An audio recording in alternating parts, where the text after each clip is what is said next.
Okay, peace, good day, guys. Yours truly, Rob Diaz. That's right, back out in nature. Why wouldn't I be? Today, we are at the Wakodahatchee Wetlands, okay?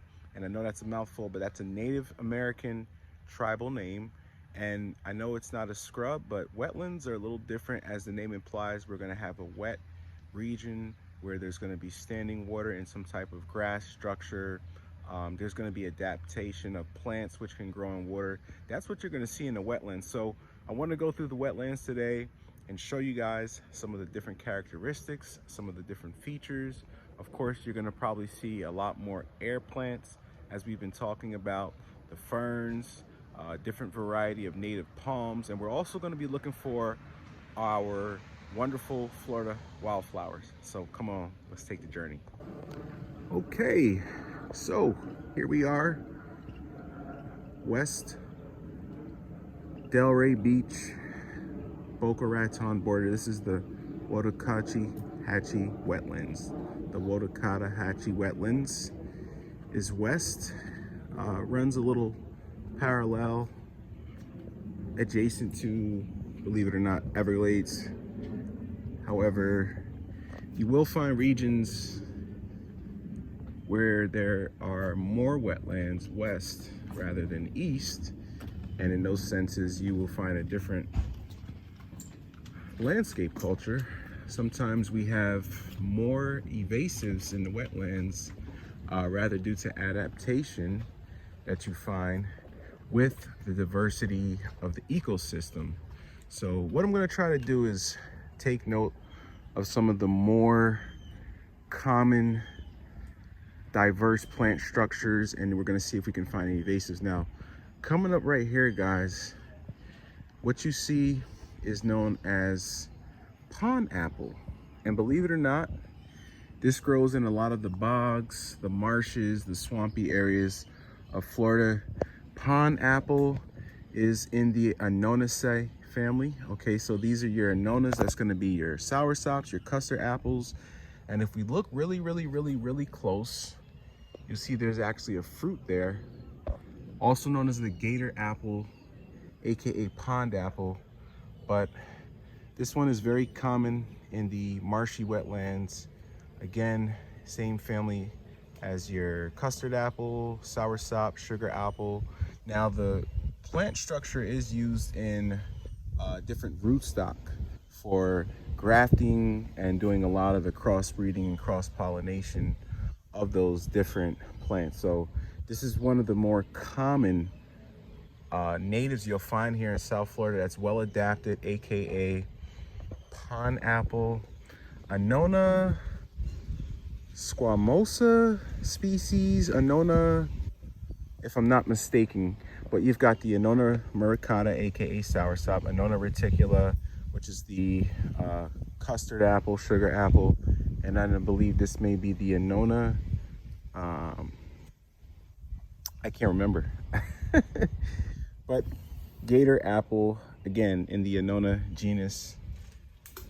Oh, there was one that just actually fell off the tree and into the water, and they float, which is an adaptation. The fruit floats because why?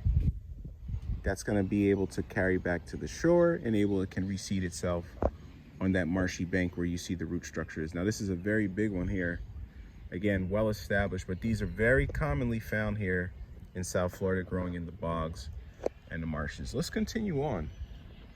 Beautiful landscape as always here in South Florida.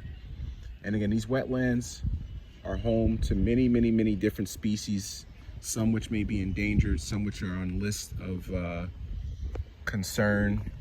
Here's a marsh plant. I'm not too sure which one it is, but beautiful flower structures, of course, as you can see. There's also some duckweed on the surface of the water, which is also a good indicator of high quality water, very clean water, because that duckweed will not grow where there's a lot of contamination.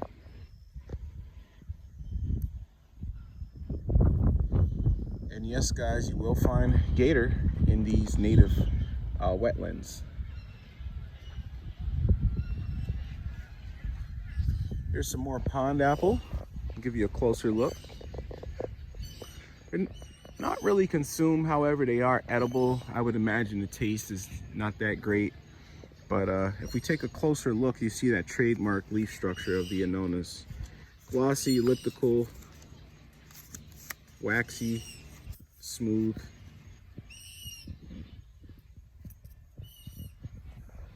Very common structure. Another way you can identify this family is you will see alternating leaves rather than opposite leaves on the Anonaceae family. So if you take a closer look, you notice that the structure alternates rather has opposite leaf structure. And it's very characteristic of your different pond apple, again, sugar apple, custard apple, and of course the soursop. Okay, it looks like we got a visitor up here. Let's see, what is that? Some bird that just flew into the tree. Wow, not too sure what species that is.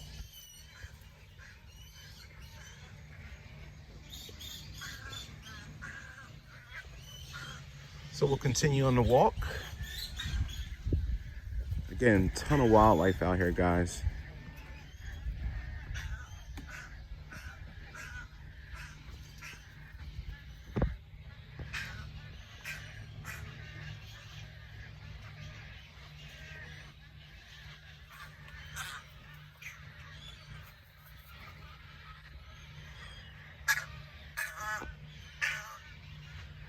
Could be mating season, but I'm going to give them their distance because I'm not familiar with these type of birds, and if they have any aggression, I definitely want to avoid those beaks.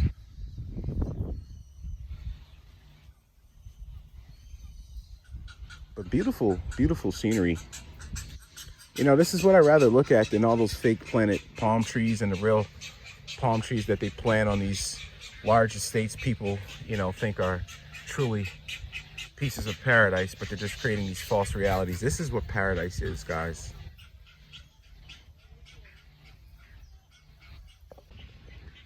Okay, so here we have the Thalia geniculata, aka bent alligator flag. And this is the flower, if you will. Beautiful, beautiful structure. This is one of the tropical water flowers. Typically people will plant this in their water gardens, bog-like homemade ponds. But if you notice, you'll see the leaf structure is gorgeous. It's beautiful. And that's what those sword-looking leaf structures are. Thalia plant, okay? Grows right in the water, right in the marsh, swampy bog, wetlands. And this is the flower that it produces. Again, this is in the Thalia genus. And almost has that orchid-like structure. You see the hood there. Not true leaves, but pseudo leaf structure, enticing its pollinator to be able to pollinate it at the right time of day. So you have those pseudo leaves, which aren't true. They create that false sense of pollination for some of these pollinators, but it enables them to do what it does, and it helps with reproduction and replication. Okay, beautiful.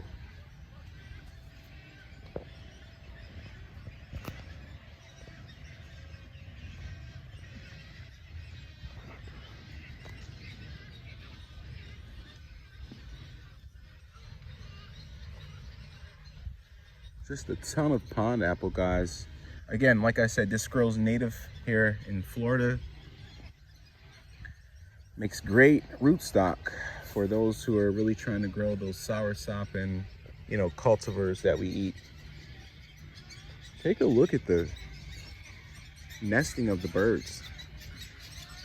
Isn't that amazing? Doesn't that give you like wildlife vibes? I mean, we are in wildlife, but in my backyard, it's just amazing.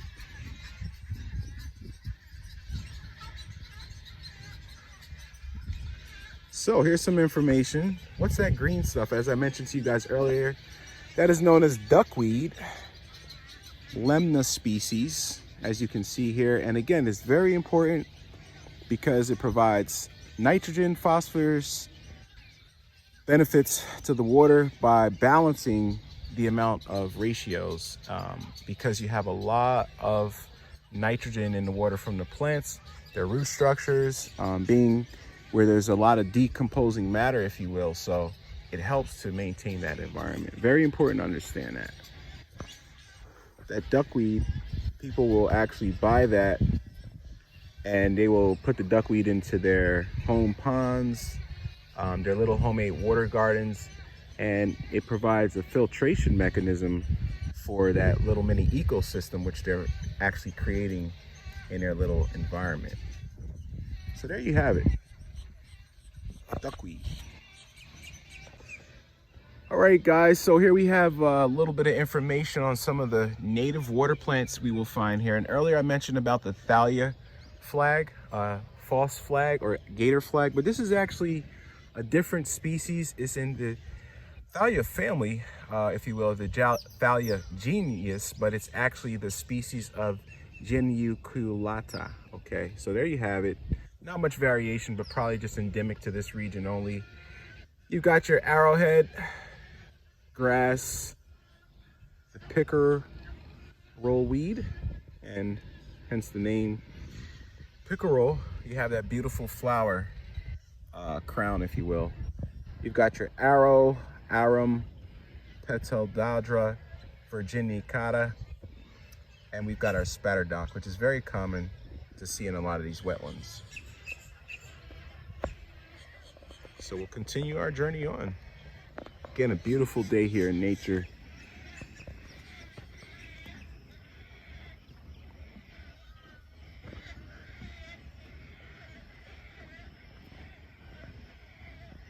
So much wildlife, guys. So much to take in.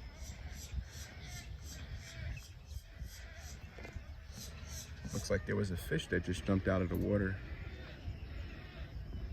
And I'm really looking to see, hopefully we can find some carnivorous plants, carnivorous water bog plants like the pitcher plant. So we'll see. Let's see what we got over here. Looks like I see the royal pennywort among some other native grasses which I'm not familiar with. All right, we'll continue on. All right, so here we're coming up to a fern. This is Acrostichium aureum, otherwise known as the golden leather fern. Golden leaf leather fern, Acrostichium aureum. Just take note of how it rises up straight up and it goes all the way down into the bog, into the wetlands. And on the underside of these leaves here, they're very mature. You can see there's tons of spores. Tons of spores, guys. This is my first time actually seeing this species. Just beautiful, beautiful, beautiful, beautiful.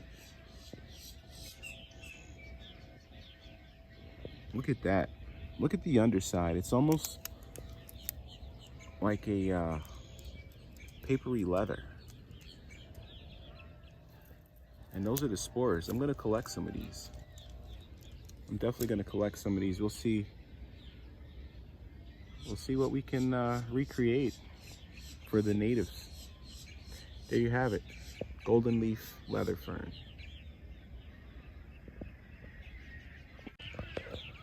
So as we continue on, again, just beautiful scenery, guys. This is mostly a boardwalk wetland at the Wakodahatchee wetlands here.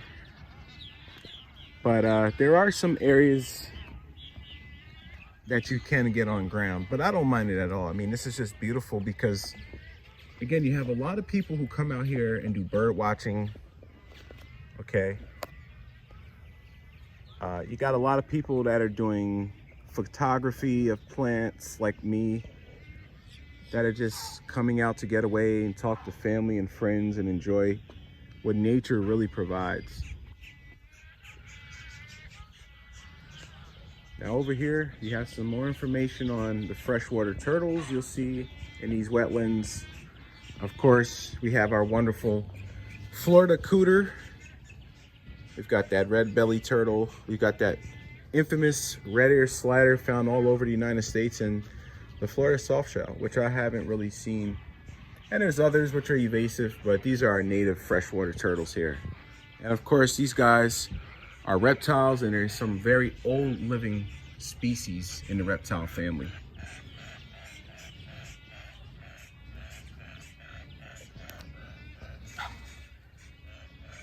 Just beautiful.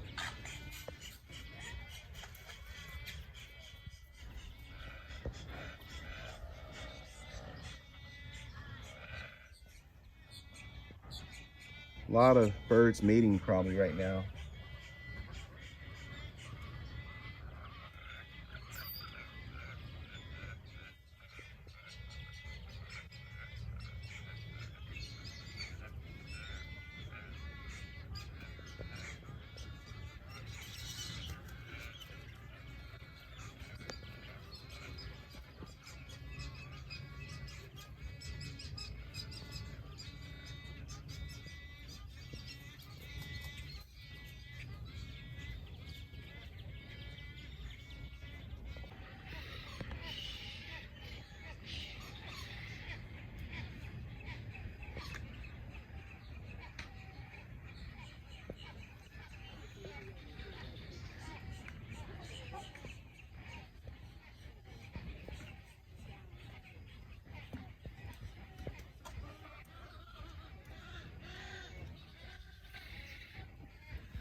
All right, so we're gonna wrap up today at the Wakodahatchee Wetlands. That's right, guys.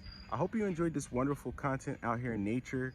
As you can see, so much wildlife, so much exotic ecosystems I'm trying to share.